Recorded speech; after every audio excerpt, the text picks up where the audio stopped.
What's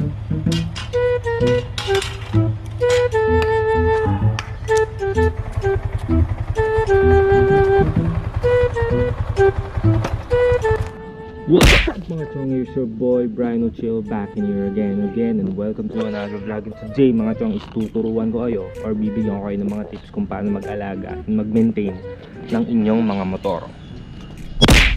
So yun mga chong, itong mga sasabihin ko sa inyo or mga tips na bibigay ko sa inyo, bali mga basic lang naman to, or ito lang naman yung mga pinakamadaling gawin kahit mismong mga beginners kayang-kayang gawin to. So kung di nyo pa alam to mga chong, may aso eh. Yan, ingin ng aso, putik kung kailan nagsalita ako eh. So yun na nga mga chong, bayaan nyo na yung aso dyan. So yun yung mga sasabihin ko is yung mga basic lang naman, nakakayang-kaya kahit mga beginners. Okay, so syempre yung ano ba yung reason mga chong kung bakit natin kailangan alagaan yung motor natin, kung bakit natin siya kailangan i-maintain. Syempre yung mga motor natin mga chong parang tao din yan. Kailangan ng extra care, kailangan ng special attention, kailangan natin i-maintain. Diba kung sa mga tao merong skincare, sa kanila merong maintenance. So yon, yung motor natin nagre-reflect sa may-ari yan. Kung ano yung tsura ng motor, possible na ganun din yung may-ari. Kung di ka maalaga sa motor mo, possible na di ka rin maalaga sa sarili mo. Diba? So yun na nga. So yun mga chong, nakalimutan ko lang sabihin, pahabol lang, na mas tumatagal yung buhay ng motor natin kapag inaalagaan natin, kapag binibigyan natin ng proper care. So respect your bike, take care of your bike, para sa daan ikaw naman yung alagaan niya. Huwag tayo puro gamit, alaga-alaga din pag may time. So yun mga chong, yung pinakauna at yung pinakamahalaga na kailangan natin ingatan at alagaan sa motor natin, syempre yung pinakamakina. Since yan yung pinaka-puso, utak, yung lamang loob ng motor natin. Sa makina, syempre kailangan natin na i-maintain yung pag-change oil. So yun yung pinaka-importante sa lahat mga chong, sa change oil. So dito sa motor ko, sa R15 ko, every 1,000 or 1,500 ko siya change oil. Kahit anong oil yung gamitin ko, kahit mamahaling oil pa yan or yung mumurahing oil, 1,000 to 1,500 lang. Kahit natin kailangan or i-maintain yung pag-change oil, yung mismong oil ng motor. Syempre yung oil ng motor mga chong, yun yung pinakadugo niya. Yun yung pinakadugo ng motor natin. So syempre kung madumi yung dugo mo, diba, madumi ka din. Diba mga chong? So nakaka-apekto sa performance ng motor natin yung pinaka-oil na gagamitin natin, diba? Kaya merong mga iba't ibang sukat ng oil. So dito sa motor ko ang ginagamit ko is 1040. Then makikita nyo dito, meron dito yun eh. Ayan. Saan nakita? Kita ba? Yan, basta nakalagay dito sa loob 850 ml. So yun lang yung oil na dapat na nilalagay natin sa dito sa R15 ko. So sa iba ewan ko kung ilan, pero dito sa kanya 850 lang. Dati ginagawa ko, pinapalagay ko lahat 100, which is mali pala. Dapat kung ano lang yung nakalagay dun sa manual, yun lang yung ilalagay natin, kasi possible na maka-apekto yun sa takbo ng motor natin. Hindi natin namamalayan, di ba? In the long run, kung tuloy-tuloy man yung ginagawa kong ganun, di ba? Possible na masira yung motor natin or magkaroon ng problema or issue dun sa makina. Siyempre hindi naman nila ilalagay na 850 yan kung hindi yun yung dapat na ilagay, di ba? At the same time, ginagawa namin siyang 900 kapag nagpapalit kami ng oil filter. So yan. Then next one mga chong is yung pinaka-favorite kong linisin sa motor, which is yung kanyang chain and sprocket. Yan. So makikita nyo, yan yung chain and sprocket ko.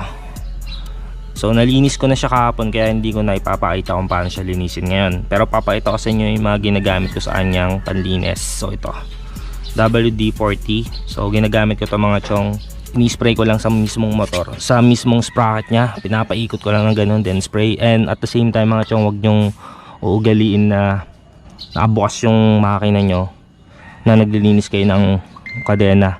Delicades yun, delicades. Nagamit nag-text, base Shopee to. Hindi, wala. Wag nyong gagawin yung pagkakamaling yun, kasi mahirap na, baka magsisi kayo. Then spray nyo lang neto, tapos pagka-spray nyo, brushin nyo. Ako ginagamit ko lang yung toothbrush lang. para matanggal yung mga dumi pati yung mga kalang. Tapos pagkatapos nun, pwede nyo siyang punasan ng basahan.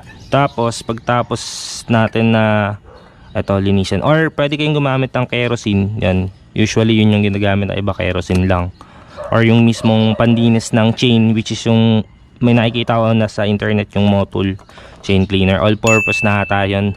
So di mo na ata kailangan maglagay ng langis doon or something. So yun, minsan marami din gumagamit nun. So nire-recommend din ng iba yon, pero sa akin okay na ako dito sa 4WD-40. So yun.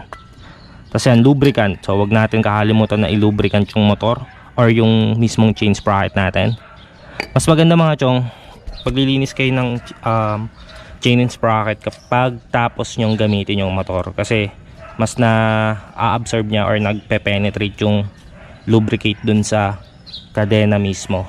Di ba? Ang galing ko, no? Saka, kailan nyo siya kadalas lilinisin? Siguro, okay na dun sa 500 kilometers. Or kapag since ngayon, maulan, maputek. So, mas maganda every time na gagamitin mo siya, na kapag talagang nabakbak yung motor mo sa putikan. So, yan. Pwede mo na siya linisin agad para mas maganda. Kasi, kakapitan talaga ng alikabok yung natin, yung chain sprocket natin, which is magkukos siya ng pagkakalawang. Yon. Sa pag kinalawang yung motor nyo, ito lang mga chong, WD-40 lang nasagot dyan. Yes sir.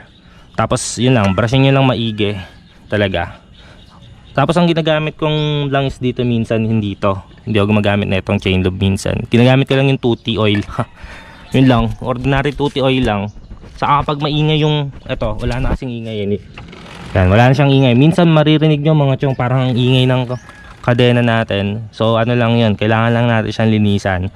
Kailangan lang laging siyang langisan para mawala yung ingay. Kasi pangat sa tenga yung ingay, nakakailang. And isa pa mga chong, sa mga sports bike kasi usually wala silang center stand. Yes Ming, ano yun? Ming, ang problema mo?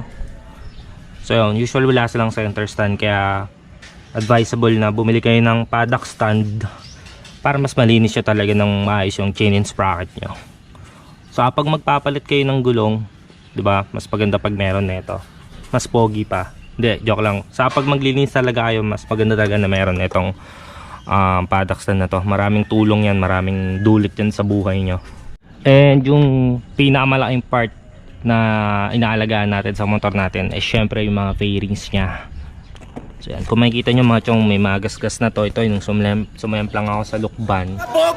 So hindi ko pa napapalitan to. It's either gagawin ko is full wrap ko na lang siya, or iba-body paint ko na lang. So yan din, sumemplang ako nun. So makikita nyo puro gasgas na tong motor ko. Pero yon, sa paglilinis naman ng fairings, so syempre kailangan it's either magpapawash car, ikaw magwawash ng motor. Mas maganda siguro kung ikaw yung nagwawash ng motor, para talaga malilinis pa siya ng maayos. Pero kung wala kang time, tinatamad ka, pawash mo na lang. Then ikaw na gumawa nung finishing na yung VS1. So yung ginagamit ko kasi is VS1, so hindi ko kasi makita ngayon. So yun yung ginagamit ko sa kanya mga chong, sa pagpapaintab. So which is effective naman talagang kumikintab siya. Kaya lang lapitin talaga siya ng ulan, ay hindi. Lapitin siya ng alikabok. Yun. Mas dumidikit yung alikabok sa kanya. Para sa akin na ganun lang yung napansin ko. So yan. Yung mga yung mga glossy part lang yung Vini VS1 ko. Ito hindi ko na Vini VS1 yung mga matte part niya. Punas-punas lang yan. Saka mas mabilis dumumi itong motor ko ngayon mga chong, since wala na siyang fender eliminator. So yan, naka-undertail na siya. Mas mabilis siyang dumumi, kaya panay din ang linis ko sa kanya. So yan, pag umulan, dumi talaga, sobra. Kawawa ako sa dumi, pati yung angkas ko kawawa. So yun lang naman. Yung iba ginagamit Magic gatas. Hindi ko pa ako nakaka-try nun, pero sabi naman nila effective naman daw, maganda naman daw. So pwede nyo ding subukan yung bigyan ng try, no? And dun sa mga mahilig magpa-tire block, pwede naman yun, hindi naman yun masama. Kaya lang ang nangyari kasi dun sa iba, sumusobra, dumadaan dito sa gulong, which is dapat nandito lang. Kaya hindi na ako nagpapa-tire block kasi isang beses muntikan na akong sumemplang, dumulas ang gulong ko bagong bago. Palabas na ng kasa, tapos pinawash ko dahil dun sa tire block, nandito na sa gitna. So yun, para dun sa mga hindi nakakaalam mga sir, iwasan nyo yun ha. So yun lang, kahit araw-araw, simpleng punas lang, simpleng check lang ng kadena kung maluwag. So yun pa pala mga chong, lagi nyo i-check yung sag ng kadena nyo kung maluwag or masikip, kasi may effect yan sa takbo ng motor kung masikip. Syempre yung motor natin nagbabounce yan sa mga lubak, so kailangan maganda yung play ng kadena natin, kasi kapag hindi, posible na masira yung eho nya or mismo yung kadena yung masira, maputol, lalo na kapag mga aftermarket yan. So ito aftermarket atong sa akin, kaya iniingat-ingatan ko din siya. Lagi din sa akin siyang lagi ding mini-maintain ko talaga. Parang kakalinis ko lang, dumi na naman, hayop ka. And yun mga chong, lagi nyo yung i-check yung inyong mga brakes kung kamusta na, kung meron pa ba, baka inubos na ng disc nyo. So ako, sa lagay ko, kapalit ko lang ng mga brake pads ko.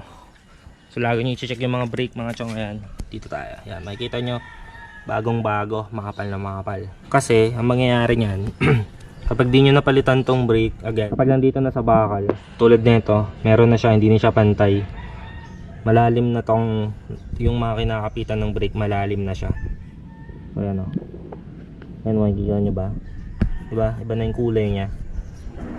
So yan, iwasan nyo yan mga chong, kasi mahal yung rotor brake, ay rotor disc, mahal yung mga disc na ganyan.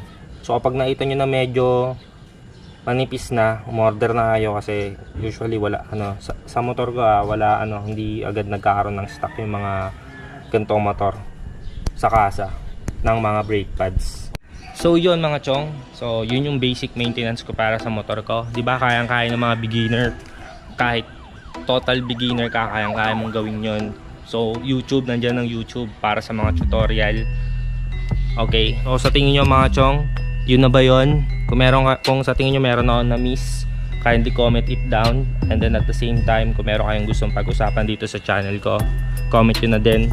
And then maraming salamat nga pala sa subscriber natin na nag-request ng gantong vlog, gantong topic. So shoutout sa'yo bro, nakalimutan ko na yung pangalan mo. So yun, I think that would be it. Thank you so much for watching, and again, this is Brian O'Chill and I'm out.